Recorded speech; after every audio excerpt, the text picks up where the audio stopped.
This is The Joe Gaither Show on BamaCentral.com.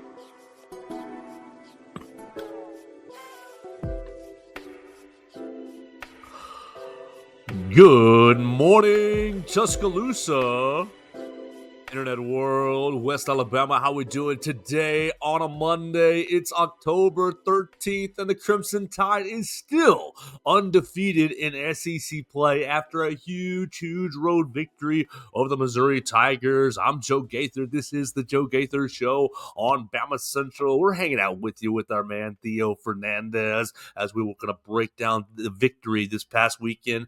Alabama getting it done. We appreciate everybody checking us out on the Bama Central YouTube channel, on the Bama Central Facebook page. You can find us on your favorite podcast platforms, on Spotify, Apple Podcasts, Amazon. The Joe Gaither Show on Bama Central. We're proudly presented by Derek Daniels State Farm Insurance. We're not in the Derek Daniels State Farm Insurance studio today. We are in parts unknown. So we want to thank Derek Daniel right off the bat for hosting the program regularly. You can call Derek for all of your insurance needs at 205-758-3391.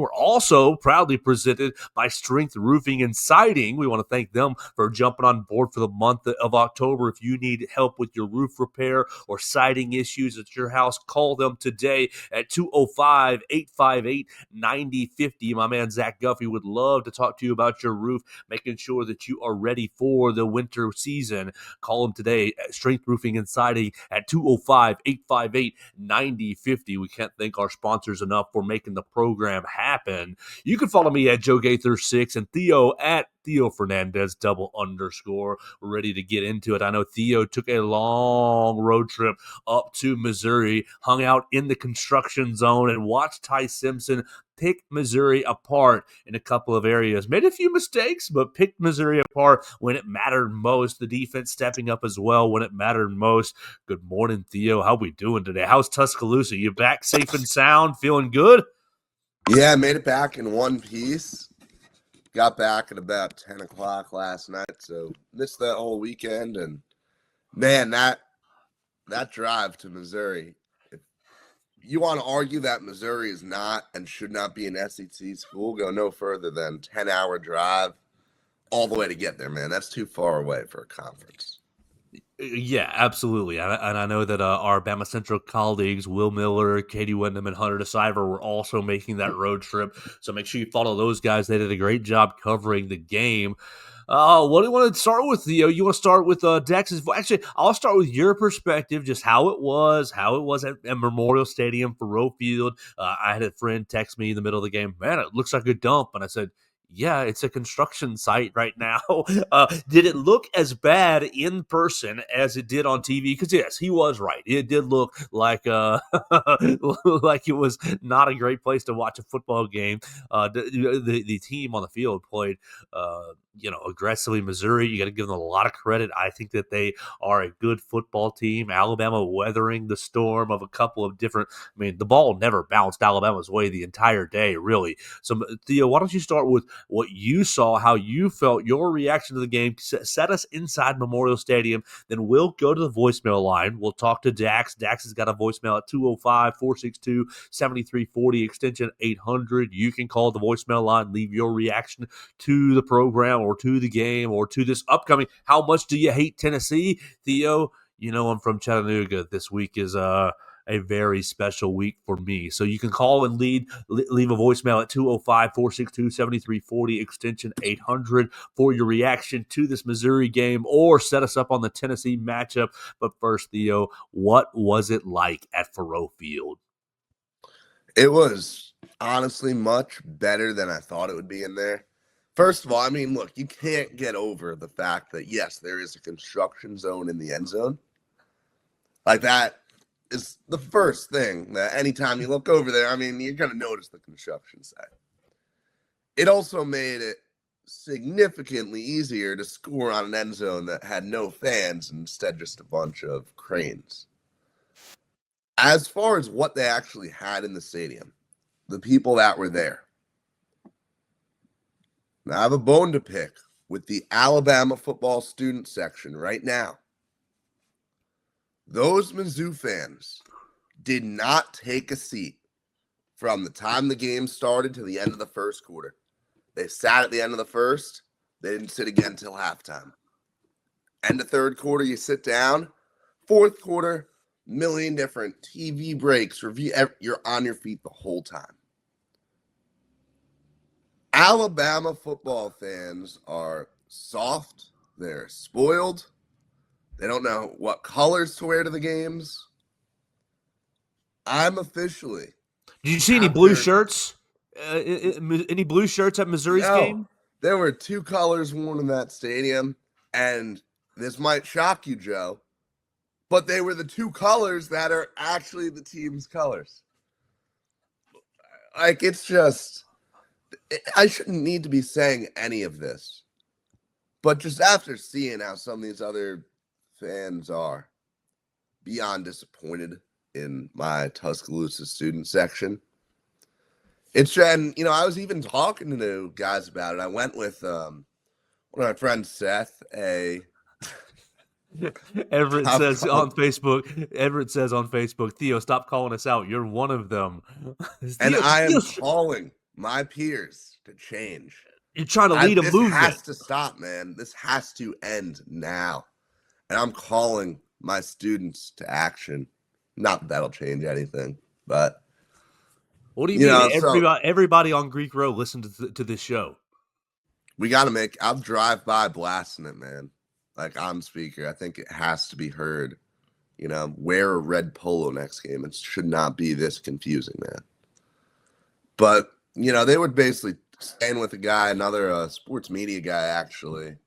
It was cool. I was with a bunch of, the sports media majors, and I was in the Mizzou student section, had an amazing seat. We were like 5 rows from the field. It was pretty awesome. But they were basically saying, like, yeah, there's no bandwagon Mizzou fan here.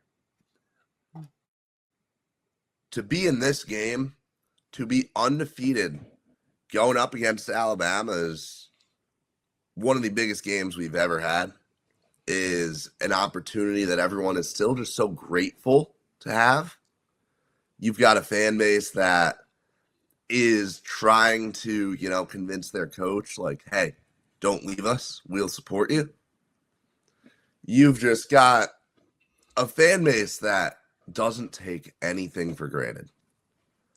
And they said it's just the same in some of these smaller games, You get your week 2 cupcake, and they're still there. They're still loud. And I will say, once you have another, I don't know what the number is, 15,000 maybe fans in that end zone, elite environment. As long as they don't get spoiled by then and, turn into Tuscaloosa fans. But I don't think many people from New Jersey are heading to the University of Mizzou, so I don't think that's a huge problem right now. Well, let's keep going here. I appreciate you driving all the way up there, being the show correspondent, putting yourself on the road. I know your van is probably hurting at this point. Getting all the way up there and back, you got to give it a rest this week. Call an Uber or call a friend to drive you around campus this week. Everett saying, really, Everett, the fan base in Tuscaloosa. I agree with Theo completely. The Alabama fan base is so spoiled that they cheer when it's you scored a touchdown, yay, rah rah, or you got a sack, rah rah. But as far as impacting the game down in and down out has really lacked over the last 4 or 5, really since COVID at least. And I think the entitlement, and honestly, this may make me an enemy, but the out-of-state population, the out-of-state student population has contributed to that, made the games much more of a social event rather than we're here to help our team win. And that just is what it is. It'll go in cycles. Maybe if Alabama doesn't win for a while, that hunger can deeply set into the fan base. But Yeah, I could feel that watching the broadcast this past week that Missouri's crowd was pretty lit the entire time, even with the empty end zone. I could feel that it was pretty explosive and pretty lit. But Alabama winning 27-24. Let's head to the voicemail line. Let's hear Dax's reaction, and then we'll start breaking down aspects of this game: the good, the bad, the ugly, what worked for the Crimson Tide, what didn't work for Alabama. Is the offensive line ever going to get settled? We'll talk about a lot of different aspects of this team. Is Damani Jackson, are you done as a starter? Because that was one of the ugliest first drives ever. Ty Simpson absolutely going unconscious on a couple of his throws. Really, the 4th and 8 to Lazia Brooks was just one of the best throws I've seen all year and quite a while, really, in an Alabama uniform. So we'll get into all of it. Let's hear what Dax has to say. You can join Dax on the voicemail line at 205-462-7340, extension 800. Guys, it is Dax.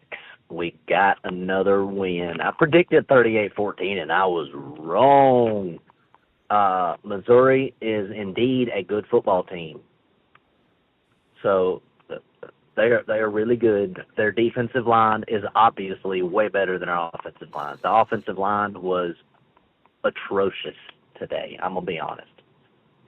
Wilkin Formby, I am sorry, buddy, but I'm kind of out on you. We need Mike Carroll at right tackle, and then guard. I don't know. Jaden Roberts played today, and he wasn't particularly outstanding either, especially in pass protection. I think we're just going to have to chunk it up to next year's offensive line being really good. I don't know. They were bailed out by Mr. Theismann again. Ty Simpson continues to show that, like, he is definitely the quarterback of this team. He is a really, really good quarterback, even though the man was basically running for his life tonight. Like, he gets better each and every game with, having to escape pressure and when to throw the ball away, even though he did make some mistakes today by holding on the ball. A little long, but not as, like, the O-line, man. The O-line was pitiful. I'm not complaining. We won. I am complaining. We won the game. Very hard fought. Another blatant thing. How did they not call targeting when Jam literally got knocked out on the sideline?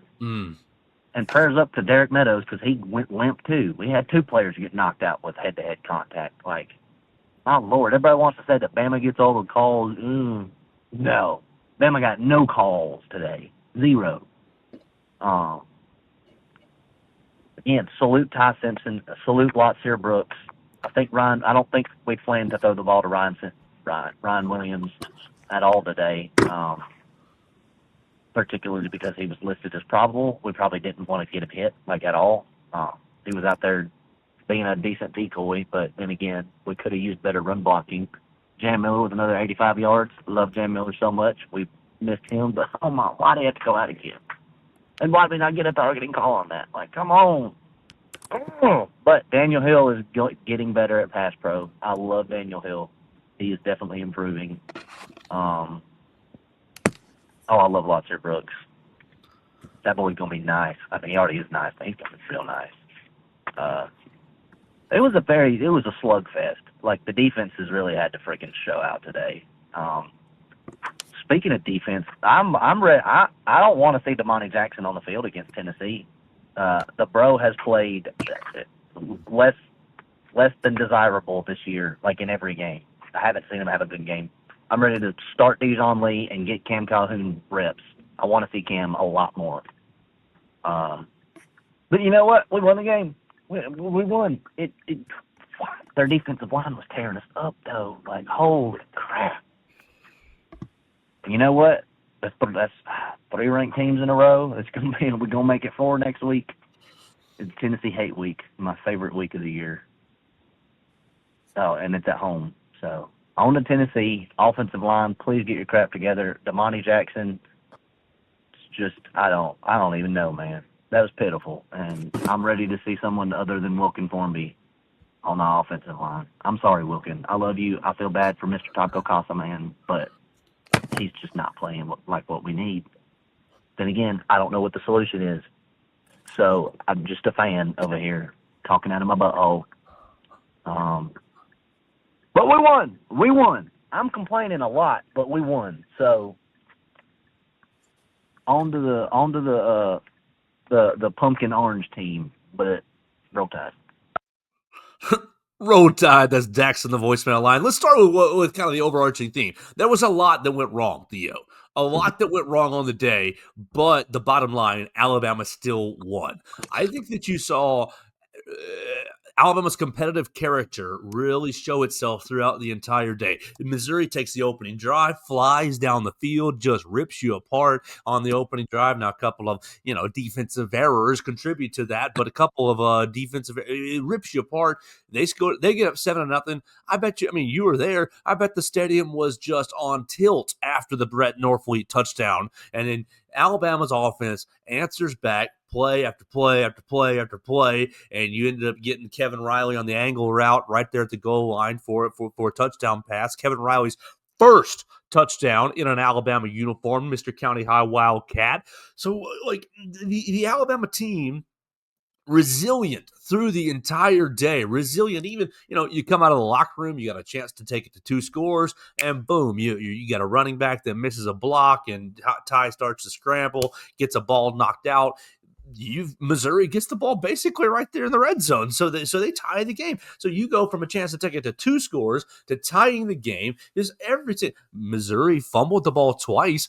They recovered both fumbles. I thought that Alabama, even with the issues that you had all day, I mean, offensively, you were down on your best wide receiver, whether you like Ryan or not. It's worked for the last 5 weeks, whatever. He's your best wide receiver. He is. Jeremy is amazing, but Ryan is your most talented wide receiver. And Ryan basically played decoy the whole day. It was, hey man, get out there and see if you can draw some coverage. I know you're hurt. We're not going to try to make you hurt yourself even more.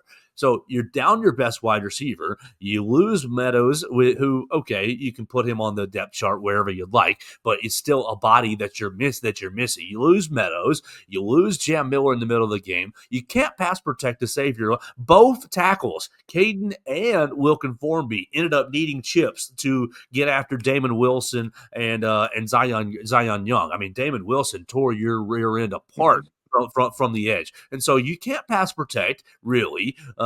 You got to make some alterations in pass protection offensively. You're not really running the ball very well because Missouri's front 7 is really getting after you. So you can't block to get after Missouri's weakness, the secondary. You're down wide receivers to get after their weakness as well. And then defensively, you're just kind of wall to hang in there against really solid running back Ahmad Hardy. We can talk about how Alabama played against Ahmad Hardy. I still walk away thinking that that's a really good running back. And 52 yards is a strong performance for Alabama's defense, but you didn't tackle him very well. You got to the gaps in the right time. You got to their gaps, but Ahmad Hardy bounced off the backside many times and broke tackles many, many times. So like things didn't go your way in a lot of the game, but you still found a way to win. You found a way to win. There's a lot to pick apart, obviously, and I'll tell you, I was feeling really, really nervous in that student section a lot of times, and honestly, I shouldn't have had to. This is not a game that should have been a 3-point game. It's great. It's hard you don't want to criticize a road win against a previously undefeated ranked team, but there really is so much to pick apart. This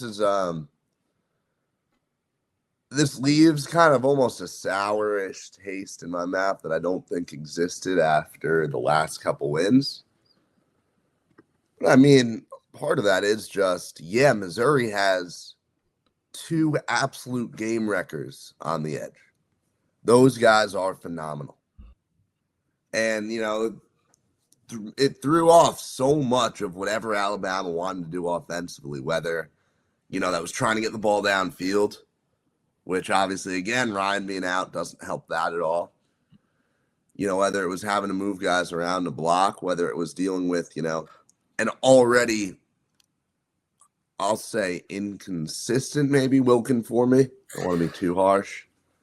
I've got a Taco Casa gift card right here, so I want to be able to use that. They got a lot of what you like. I'll say that. Oh yeah. I think that with all that being said, though, Mizzou absolutely could have taken advantage even more.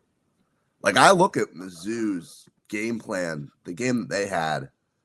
How does Ahmad Hardy only get 12 carries? Genuinely, how do you only give him the ball 12 times when he's moving it, and we're averaging over 4 yards an attempt? And then the other thing, I don't get, I think Damani should have been attacked even more. You had so much success attacking him. I would have continued to, just fire that ball his way. And part of that is Bo Pribula just not being all that great of a QB, having a tough game, which give credit to Alabama's defense for putting him in some uncomfortable positions. But man, I think, this is a game where both teams should be a little upset with their performance out there, I'd say. Well, right. And to Alabama's credit, you look at the snap counts for the defensive backs: Keon Sapp 54, Bray Hubbard 53, Xavier Brown 52. So those basically serve as your starters.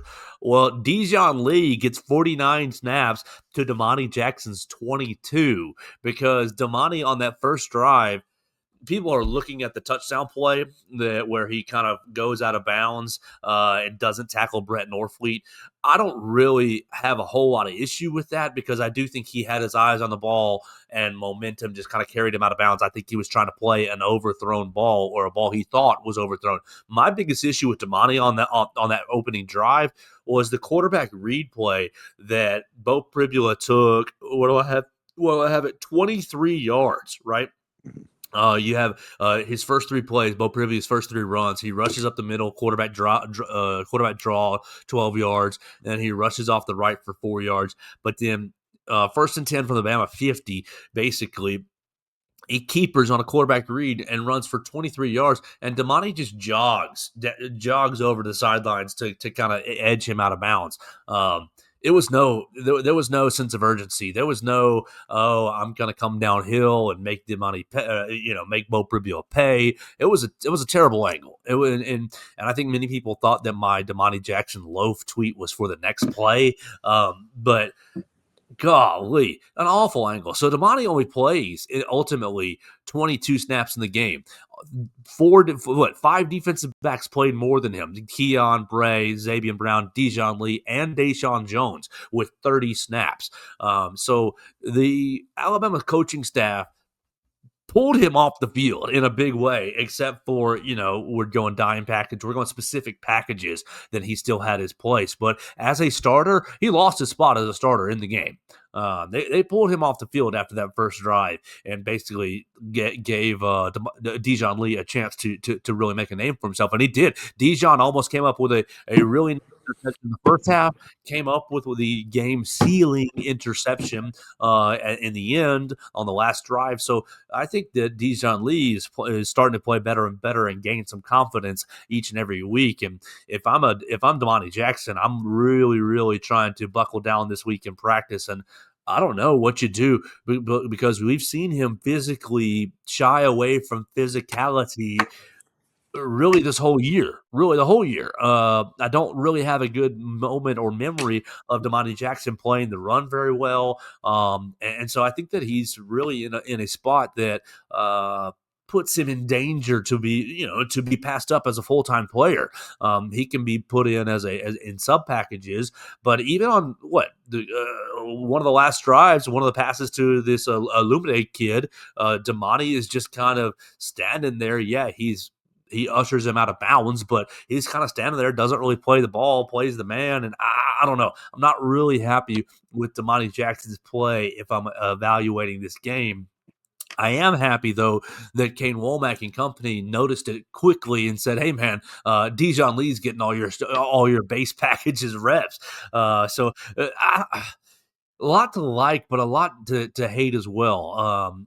I thought that Bo Pribula's inability to read a defense really contributed to Alabama's defensive performance. I thought that when they were patient with Ahmad Hardy, he was effective in a lot of ways. The game flow started to get away from them just a little bit, so they weren't able to give him upwards of 17, 22, 25, 27 carries or so. So I think to your point about why do they only get 12 carries, I think the game flow got away from them a little bit. I But disagree with that one. just a little, just a hair. But maybe they could have been more patient. Maybe they could have just eaten clock and eaten more possessions and just given it to him and said, "Hey, man, we're riding you."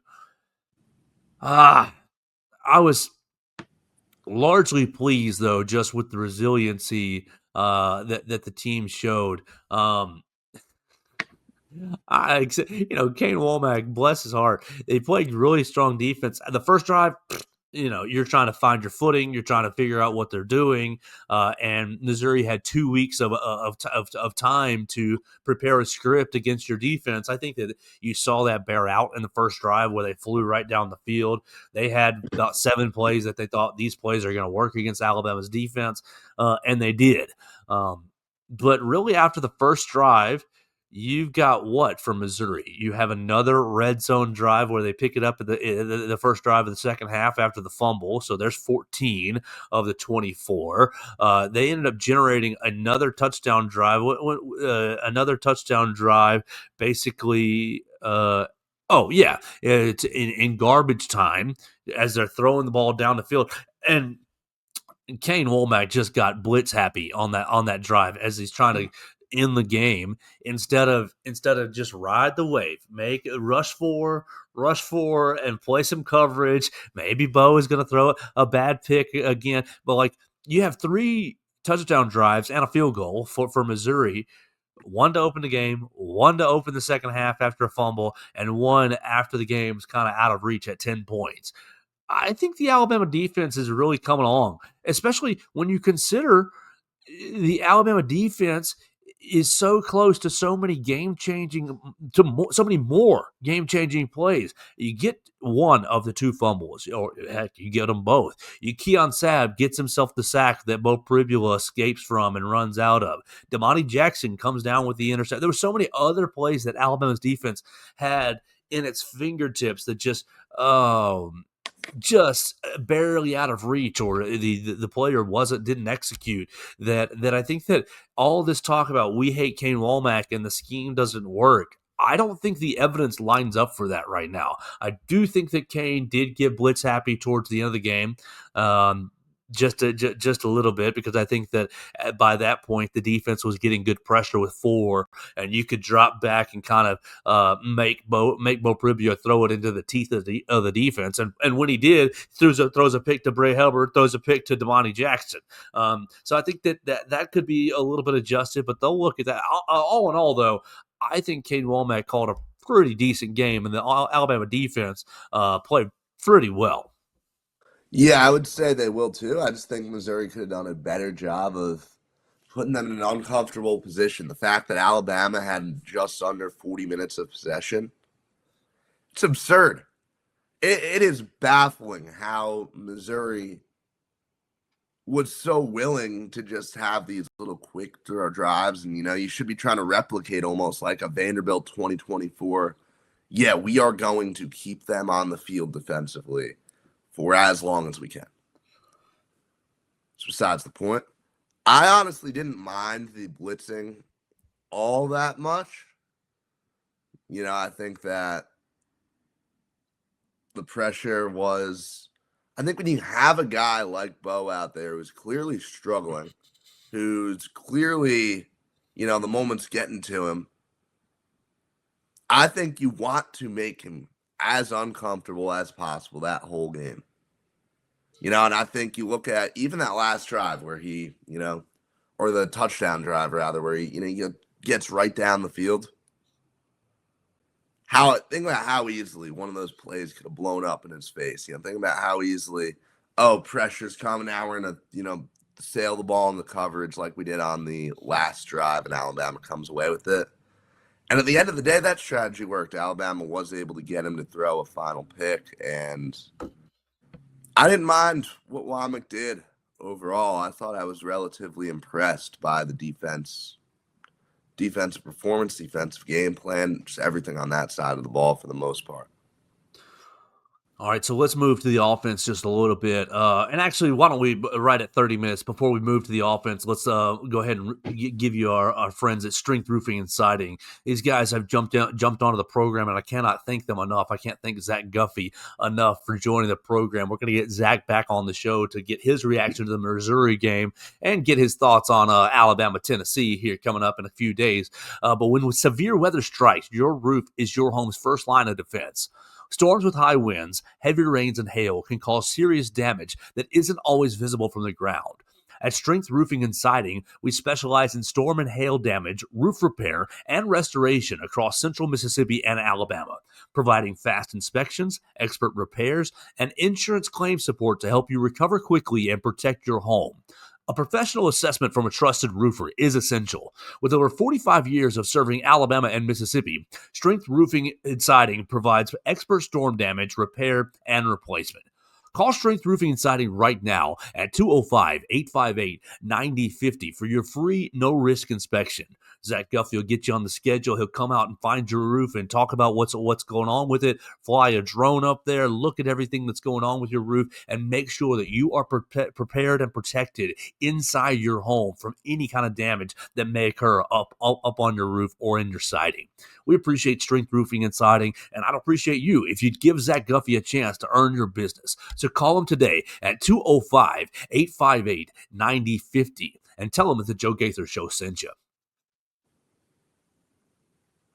All right, let's keep it going on the Joe Gaither Show on Bama Central, and we're talking with Theo Fernandez. You can follow Theo Fernandez at Theo Fernandez _. We're talking about Alabama's 27-24 win over the Missouri Tigers, a third straight ranked win.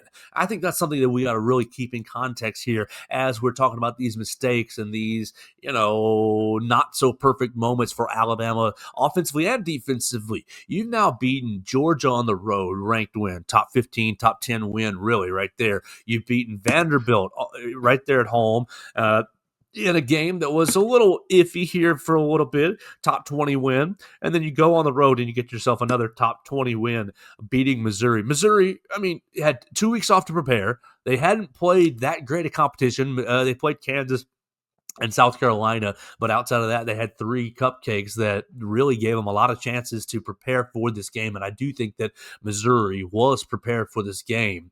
So I think that's important context to consider as because look, I think Missouri is going to go to Auburn next week and beat the brakes off of them. I think it's going to be kind of a slow death for Auburn because of Missouri's physicality. I don't think Missouri can really generate explosive plays very well, and I think Alabama's defense benefited from that. But I think Missouri's going to go to Auburn next week and just bludgeon them with a club over and over and over again until Auburn is just decimated. So I think it's a great win for Alabama.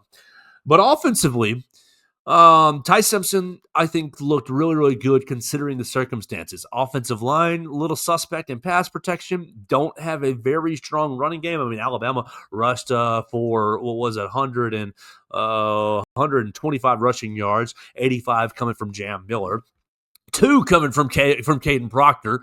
We told you that was coming last week on the show. We told you Caden Proctor was going to get in the Wildcat, and he did. But only 125 rushing yards to be supported, and you're down really one of your 3 great wide receivers. I think, yes, Ryan did play, but he was definitely used in decoy role. They weren't trying to get him the football at all, and he was gutting it out to try to draw coverage away from Isaiah Horton and Jeremy Bernard. And they kind of held Jeremy Bernard in check as well. Jeremy Bernard with only three receptions, 20 yards. Isaiah Horton, 3 receptions, 34 yards. Yes, the touchdown pass. But Missouri's secondary did well with Alabama's trio of receivers. Now, it ended up being really a duo of receivers. So, with all these factors, I think Ty Simpson was with another really solid performance. A-, B+, A-. It's hard to go A+ because of the fumble and just some of the but he had, I tweeted him, 3 throws that just made me stand up in the living room I was in and just to get excited. Throwing a ball down the sidelines to Josh Cuevas in the first quarter for a gain of 20 yards, finding Isaiah Horton in the back of the end zone in the second quarter for a big touchdown, and then, of course, the 4th and 8 pass to Lazir Brooks was just 3 absolute dots. And really the third, really you needed it on 4th and 8. So what did you think about Ty Simpson's performance up there in Como? I've held off on making this statement. We've heard a lot of people say a lot of great things about Ty, and I've held off. I'll need to see more. I'm officially, after watching Oregon, Indiana, and then second of all, after watching this game, Ty Simpson is the best QB in the country. That is a statement that I feel confident in making now. I mean, you just look at the throws this guy makes week after week of just adding upon every single performance, and you can step up on a 4th and 8 and deliver that kind of ball in that moment. You know, you're throwing to a good receiver, but you're throwing to a freshman. You got to make sure that ball is perfect. You put it right there. Ty Simpson is a phenomenal football player who will probably be selected, I think, in the top 10 of the NFL draft, and who I think will, end up being remembered as one of the best, as having one of the best QBs seasons in Alabama football history. He is just a special player right now. Yeah, I had a friend tell me, I'm going to get a Ty Simpson jersey this weekend. I said, you need to. You should. At this point, I feel very confident knowing that it's going to age very well the rest of the season. He could have a stinker game here coming up, and the team may not win a national championship or an SEC championship. Who knows? Like, that's what's way off in the future. I don't have a crystal ball. But based on the body of work so far, I don't think that Ty Simpson is going to embarrass you if you end up wearing his jersey around town. 6 games in, I think that he's playing just elite football. Yes, you go on a road you go to the road at Florida State, and it's not amazing. And, of course, there's things that Ty can do better. But through 6 games, 1,600 yards, 16 touchdowns, and 1 interception. Yeah, you've also got the fumble as well.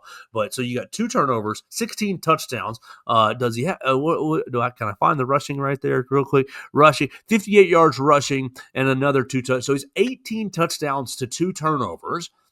And he's basically got 1,700 yards to all-purpose yards, adding the rushing and the passing yards together, 1,700 yards. I think that you're seeing quarterback play from Ty Simpson that you haven't seen here since number 9 was wearing a uniform.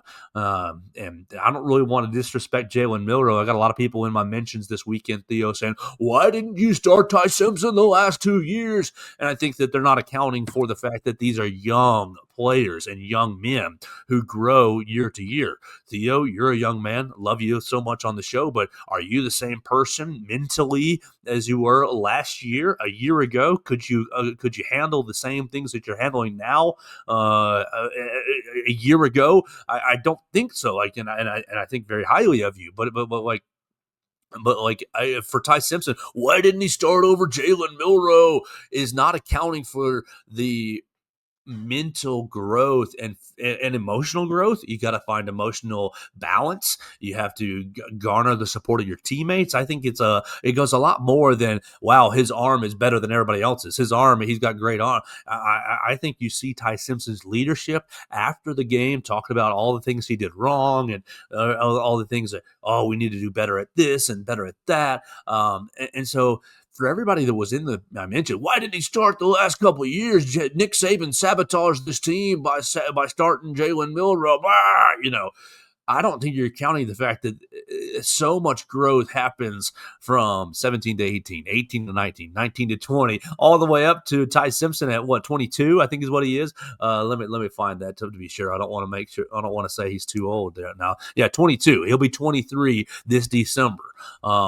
So I think that he's been playing very, very well. And the thing about Ty, And I'm sure you noticed this, Theo, especially in a loud environment. How many times he's going to go up to the line of scrimmage and check, or check the protection, or get you from one rush to another, from one pass play into a rush, from one rush play into a pass play. His ability to see what the other defense is doing and have answers for it is really, really outstanding. Could not agree more. I mean, and yeah, I like the take on, growth year to year. I was trying to, because I've been thinking about that myself. Like, what if we had him out here last year? I would not have been a starting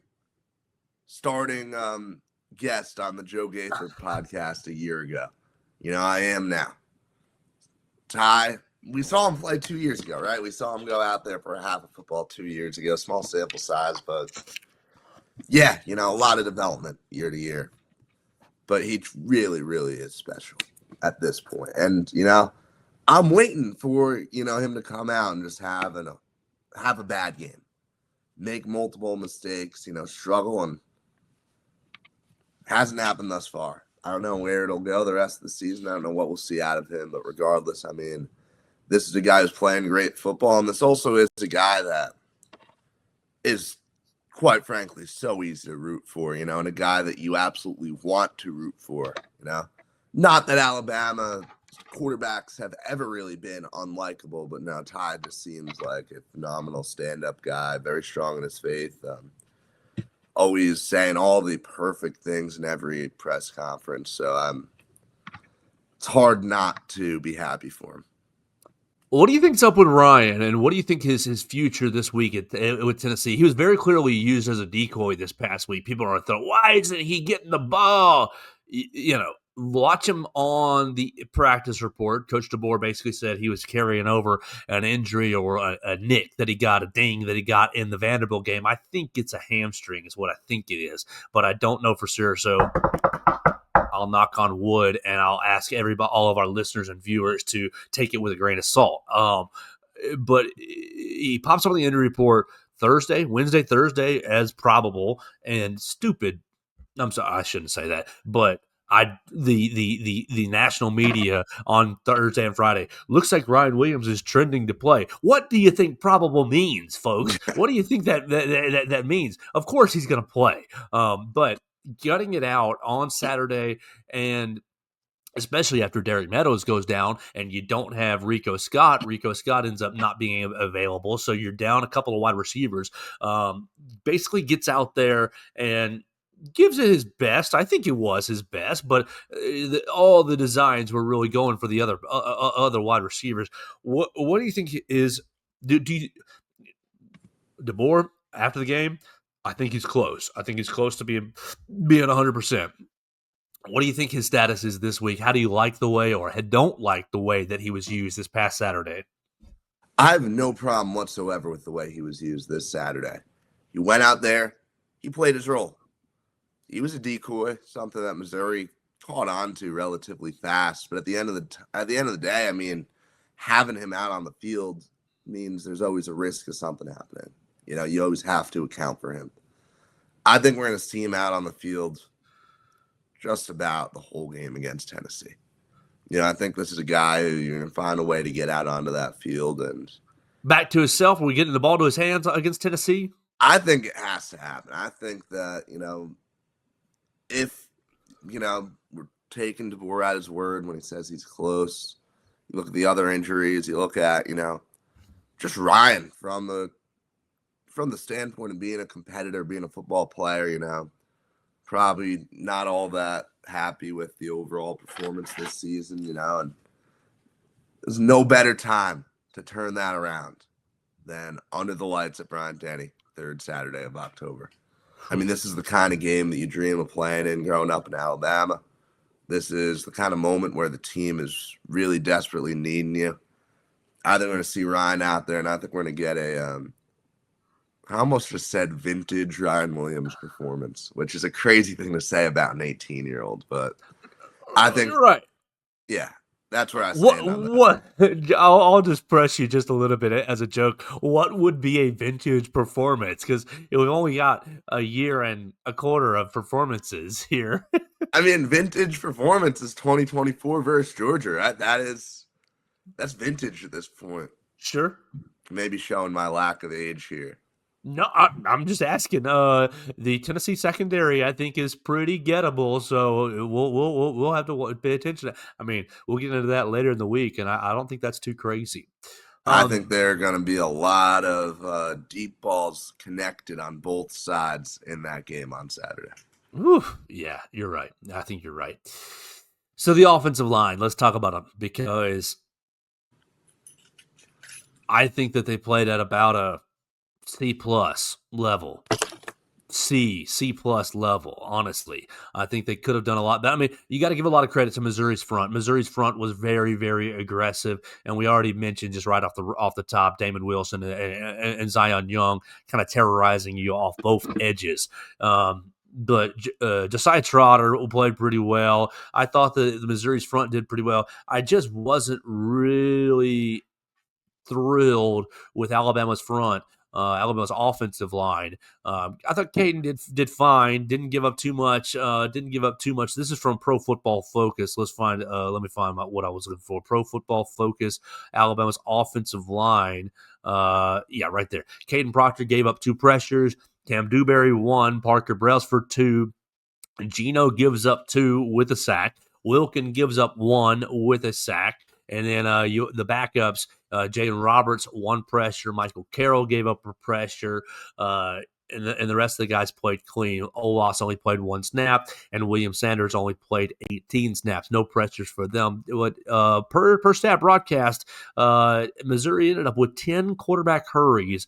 Ended up with 4 sacks. And obviously the forced fumble to open the second half, really disrupting Alabama's chances to extend the lead out to 2 scores. I think that you're eventually. I think that this might be the week where Wilkin Formby gets kicked into full-time guard. Honestly, I think that Michael Carroll did fine enough. Yes, he gave up a pressure. You end up having Jam Miller give up a pressure and a sack. Jam gives up the sack that ends up with the forced fumble right there to open the game. So for all our talk about Jam Miller's pass protection, he gives up a devastating sack to open the second half. I just thought the Missouri's defense played with their hair on fire the whole day. And I don't know that Alabama's offensive line, Alabama's offensive front matched that intensity really the whole day. I don't think they found it really the whole day. So I think that this might be the week where Wilkin gets moved to full-time guard, and you're going to see Jaden and Wilkin and Gino all fighting for right guard reps, and all Gino mixing back in, Gino and William Sanders mixing in with Cam Dewberry at left guard. And I think that Michael Carroll, I think he's very, very close to taking full-time right tackle snaps. The bad sack on the drive where you ended up with a 4th down conversion, I don't know that was Wilkin's fault. Wilkin barely got a touch, didn't really get a hand on Damon on Damon Wilson, but he turned and looked as soon as the sack happened. He gave the arms out and he was looking for. I think he was looking for Daniel Hill. I thought you were supposed to help me. I thought you were supposed to stay in and block. The look on their face, I thought that he got left out to dry right there. But you still gave him a sack. You still gave him a bad sack. So I just wasn't really thrilled with the offensive line. I still like what you got in William Sanders at left guard. I think he's going to be a very, very good piece. I'm wondering if I think you're mixing 2 different things right here, 2 different thoughts if you're Ryan Grubb and Kalen DeBoer. You're playing this many offensive linemen with your eyes on the transfer portal this coming spring as, hey, guys, don't transfer out. You're getting playing time. We're mixing you in. But you're also still looking for your best group of 5. You're still looking for your best group of offensive linemen. So I think you're playing both. Like the freshness conversation that we were talking about a couple of weeks ago about, is it about keeping these guys fresh and keeping these guys energy up? I think that's a bunch of hooey. I think that's not it at all. I think it's looking for the best 5 and being able to put things on tape at the end of the year when these guys are talking about transfer portal. Am I transferring out or am I staying? They could say, well, you should stay. We're giving you a good opportunity. And you are. It's on tape. You're getting a lot of snaps, whether you are the best player or not at your position. I think everybody's getting a lot of opportunities. So I wasn't really thrilled with the offensive line play against Missouri, but I do give a little bit of grace because I think that Missouri's defensive front was really, really nasty. Yeah, but at the same time, Alabama is a football team that wants to be playing late into the month of January. Alabama is a football team that across the board can compete with the best teams in the country in many aspects. And the offensive line is a weakness. This is a part of the team that is lagging behind the other areas. And I think it's abundantly clear that they have absolutely not found the best five. I completely agree with you, Joe, because you look at whatever in the world is going on with Jaden Roberts, first of all. The fact that, I remember you did a good job getting those questions in with Grub and DeBoer last week, hearing, oh, yeah, no, he's not hurt right now, but he's working his way back in. And it's just, that's a guy that lost his job, right? And it's the guy that, beginning of the season, you thought, yeah, this is somebody who can be a very, very good football player. This is a guy who, this is not the comparison I should be making, but this is a guy who's ranked 91 overall in NCAA that, fans absolutely were expecting to go out and be an absolutely solid piece on the inside. Just overall, this offensive line is disappointing to me. Its weaknesses are very big weaknesses. I think that the Wilkin Formby right tackle experiment has to officially end. I do agree. I think there are going to be ups and downs with Carroll out there. They're bound to be rough moments, but I think that at his best, he's better than Formby out there. And at his worst, hey, this is a really highly rated freshman that we're developing. So there's at least some plus. It's like when your rookie QB throws an interception in the NFL, right? It's like, who really, So I think Carroll's got to be the full-time guy at right tackle. I think Formby, look, we know that he's struggled. I think he can absolutely be a key piece on the inside for this team still. But yeah, now the offensive line, you've got time. It feels weird because you've been experimenting with it for so long. That's why I think it's about the transfer portal. That's why I think it's about, yes, it's about finding the right five, but I think it's about, hey, guys, we're giving you chances, so don't leave to go to Nebraska. Don't leave to go to wherever. Are we that worried about some of these guys that are in the portal? Depth is an issue across all of college football. Depth is an issue. You're going to lose Proctor and Brailsford. Yeah. To the NFL. So you're going to be replacing two positions, and whether that's William Sanders moving from guard to center, and that's Jackson Lloyd taking the left tackle spot. Maybe. I think that's probably what makes the most sense just right off the top of my head. But you've also got guys who you don't want to see walk out the door. Like, you don't want to see Olas walk out the door. No, Gino Vandermark is gone after this year, out of eligibility. Yeah. And so, there's three really key contributors gone that you got to replace. I think that you're seasoning these players for the next season. Yeah, but Jaden Roberts too. Jaden Roberts out of eligibility too. So there's four guys out of eligibility that you're gonna have to. Do you want to play true freshmen that you're in the class of 2026? No, and obviously the class of 25 was a highly rated class, and you're starting to see some fruit bear in the class of 24 with William Sanders. I think Joe Ionata is probably really, really marinating. I think Casey Poe is really, really marinating as well from the class of 24. And so, there's guys coming up. You don't want to see them go to the portal and say, hey, we've been developing you for 2 years, and now you go play for transfer portal school X, Y, or Z. Mm-hmm. That's fair. I would also, though, expect a lot of additions in the portal at O-line. I think we're going to see, you look at the guys we're losing, the way some of the guys returning have played, I would expect radical overhaul at the offensive line this year. Yeah, I would That's as obviously well. a long way away, though. Yeah, I would as well. How about Caden Proctor and the crispy package taking the direct snap in the Wildcat, almost getting into the end zone. Man, he did that little like hop thing. If he didn't do that, he's probably able to just push through the end zone, man. He's gonna score one this year, I think.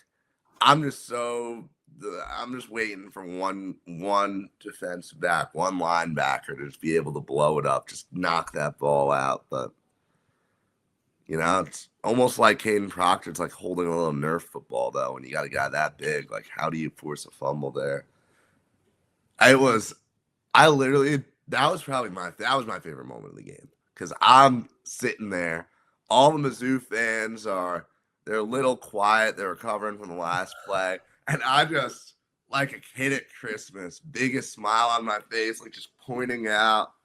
And as soon as they all saw that I was pointing to Caden Proctor about to take the snap, you just, like, looks of pure panic on everybody's face. That was awesome. That was incredible.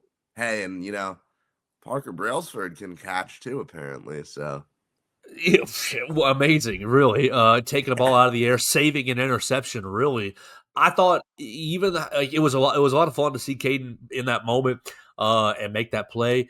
But that's just another example of the way the ball bounced against Alabama throughout the game. It's a 10-play drive. Caden Proctor, you're right. I think he made that little hop step because a defender was trying to nip at his ankles. Well, he's focused. He gets the first down, right? He gets the first. He did his job. And then you've got Ty Simpson who exactly. Ty Simpson turns and gives the ball off to Jam Miller, who scores on the very next play. But no, Ty trips under center and his knee is down, so it's a loss. And then they stuff Jam Miller, incomplete pass, and you're 4th and goal from the 4-yard line. So instead of turning into a touchdown, you kick an easy chip shot field goal for Connor Talty, and there's just so many ways the ball bounced against you, and to go from 1st and goal from the 1 after Caden Proctor's nice play to you're kicking a field goal on 4th and goal from the 4 because you tripped over yourself, got stepped on or whatever. Just so much bad luck for this team, and to be able to overcome the bad luck, I thought just shows this competitive character and should give Alabama fans a lot of hope going forward. Could not agree more. I mean, at the end of the day,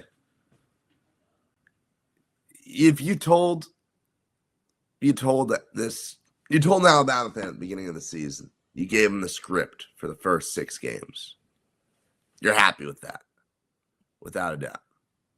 Especially if you told them that after the FSU game. I mean, if you told me this team was going to rattle off these 3 wins in a row right here and to start conference play, 2 wins on the road against SEC teams, man, that are ranked and that are, I think, very strong contenders for college football playoff spots. And just look at Missouri, they're 5-1. All you have to do is go 5-1 again. You have to repeat it in this next stretch, and you got A&M at home, which will be a tough one. Mizzou Vandy is basically going to be a college football playoff eliminator game almost, where the loser, doesn't have much of a shot. So, yeah, you got Vandy, and then you got Oklahoma. Besides that, you have the easier SEC team. So, here's a big win over one of the best Mizzou teams we've ever seen, quite frankly. A very, very good roster. And there's a lot of negatives that we picked apart today for good reason. You should be feeling good as an Alabama fan right now. I think so, too. So, Theo, Let's wrap this bad boy up. We want to finish the show by saying happy birthday to Nate Oates, turning 25, turning 31, turning some nice number. I don't know what it actually is, but actually we should find that out. But it's Nate Oates' birthday today, so we'll start by saying happy birthday. 51 years old today, actually. So happy birthday to Coach Oates. Tomorrow is SEC Media Days in Birmingham, Tuesday and Wednesday, but Alabama goes tomorrow. You're going to go up there for Bama Central. You guys can follow all the coverage at Theo Fernandez _, and of course at Bama Central, Alabama Crimson Tide on SI. Theo, you want to get out of here with giving us 2 minutes on the New York Giants? I know the Bears play tonight, and nobody wants to hear about that, but the New York Giants were basically bullies on Thursday and took out the Philadelphia. You said it, that y'all were going to get the Eagles a couple times, maybe twice. You want to take 2 minutes to gloat, and then we'll say goodbye. Yeah, real quick. I think this is too funny to not address. Being at the Mizzou game, 51st birthday for Nate Oates, by the way. And, being with a bunch of the sports media guys at Mizzou. Great group of guys. Appreciate them letting me crash. And we go back to their place after the game to unwind. What's the first thing they do? Put on the Alabama-Mizzou basketball highlights from last year to watch Nate Oates destroy the clipboard, and they had to get that out of their system, man. I understood. I gladly sat down and watched that. But, man, the New York Football Giants have a savior, and his name is Jackson Dart. This guy is special. This guy is the kind of player who comes in and transforms a franchise and ends up getting them a Super Bowl. Jackson Dart, the poise that he has, the leadership, the way he captivates the fan base. This is something that even Daniel Jones, who had some incredible moments in his rookie year, had some incredible performances, multiple 5-touchdown games. Never had the team, never had the fan base the way Jackson Dart does right now. Cam Scatterbo is going to have no longevity. I mean, let's be real. But, man, these 4 years that he gives us are going to be phenomenal. One of them will end in a Super Bowl. The 2028 New York Giants will be Super Bowl champions. Jackson Dart, the way he's going to develop, the way that he's going to build his rapport with Malik Neighbors when he comes back, the way that this team will play when they take some of their money in this offseason, sign someone to the secondary, draft someone. First-round pick should be right into the secondary. The offensive line is going to be a problem for a little while, but you got to find a way to fix it. There are pieces that still have to fall into place. For the first time in a long time, I can confidently say that the foundation is there for New York. Beating Philly was the happiest I think I've been as a Giants fan in 2.5 years. It was glorious. I can't wait for that to happen again in a couple weeks when we go into Lincoln Financial and do the same. And it's not always going to be this good as a Giants fan. There are going to be a lot of lows this year. A lot of games where stuff doesn't come together. But we're going to look back at this game at the end of the 2028 season and say, this is where this started. This is where Jackson Dart established himself as the future Hall of Fame QB for the New York Football Giants. That is all. There we go. He's Theo Fernandez hanging out with us on Monday. He's going to be up in Birmingham tomorrow for SEC Basketball Media Days, telling Coach Oates happy 51st birthday.